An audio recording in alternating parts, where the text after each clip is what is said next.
Pour exposer cette stratégie nationale, le gouvernement a choisi d'avoir recours aux dispositions de l'article 50-1 de la Constitution.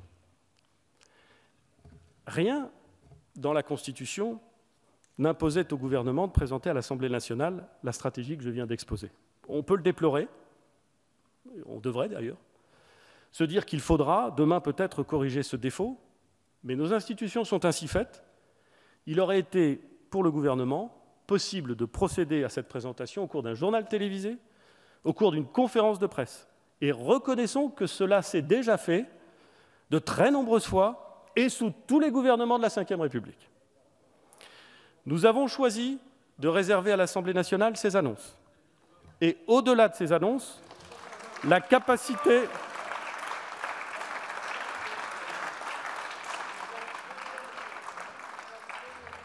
Et au-delà de ces annonces, la capacité de réagir, de critiquer bien sûr, d'interroger aussi le gouvernement sur ce plan, qui, comme je l'ai déjà indiqué, a vocation à être complété par les autorités locales, les organisations syndicales et patronales. Enfin, la possibilité, par le vote, pour chaque député, de dire sa position sur la stratégie que je viens d'exposer. Ce choix repose sur plusieurs raisons. D'abord, la place évidemment éminente de cette Assemblée dans notre démocratie. Inutile d'en dire beaucoup sur une conviction que nous partageons tous. En ces temps de démocratie médiatique, de réseaux pas très sociaux mais très colériques, d'immédiateté nerveuse, il est sans aucun doute utile de rappeler que les représentants du peuple siègent, délibèrent et se prononcent sur toutes les questions d'intérêt national. Je souligne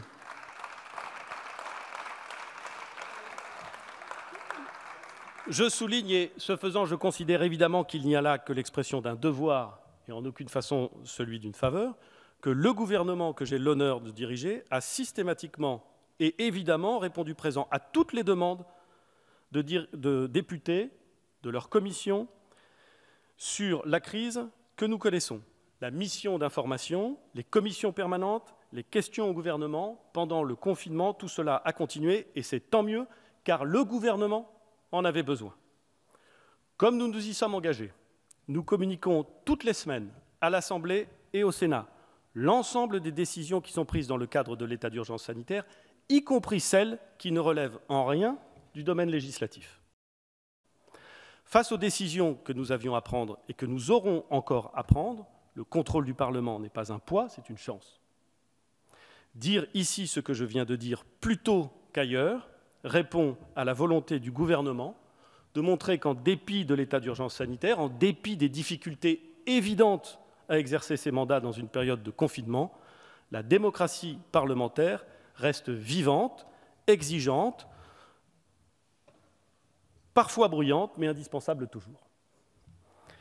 La seconde raison est qu'il nous apparaît nécessaire de permettre à chaque député, qu'il soit présent dans l'hémicycle ou qu'il suive les débats à distance, de se prononcer sur cette stratégie, de dire s'il l'approuve et la soutient, de dire s'il la conteste et la rejette, ou de dire s'il s'abstient, mais de prendre position en responsabilité, comme il revient aux représentants de la nation qui ne peuvent pas, qui ne veulent pas et qui ne doivent pas être relégués au rang de commentateurs de la vie politique. J'ai été frappé, mesdames et messieurs les députés, depuis le début de cette crise, par le nombre de commentateurs ayant une vision parfaitement claire de ce qu'il aurait fallu faire selon eux à chaque instant.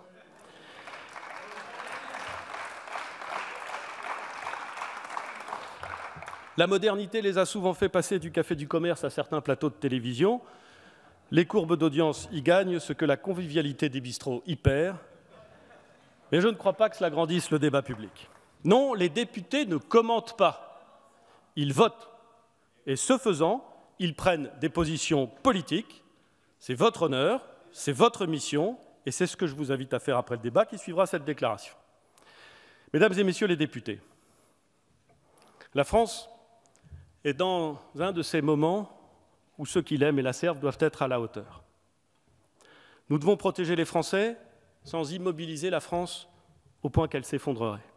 C'est une ligne de crête délicate qu'il nous faut suivre. Un peu trop d'insouciance, et c'est l'épidémie qui repart. Un peu trop de prudence, et c'est l'ensemble du pays qui s'enfonce. La stratégie que je viens d'énoncer a pour objet de nous permettre de tenir cette ligne de crête. Elle repose sur des choix que je viens de présenter. Elle repose sur l'action déterminée du gouvernement et de l'État, sous l'autorité du président de la République. Elle repose sur la confiance que nous plaçons dans les collectivités territoriales, dans les acteurs du monde économique et social, dans les associations. Elle repose aussi, et au fond avant tout, sur les Français, sur nos concitoyens, sur leur civisme et leur discipline. Aucun plan, aucune mesure, aussi ambitieuse soit-elle, ne permettront d'endiguer cette épidémie si les Français n'y croient pas ou ne les appliquent pas, si la chaîne virale n'est pas remplacée par une chaîne de solidarité.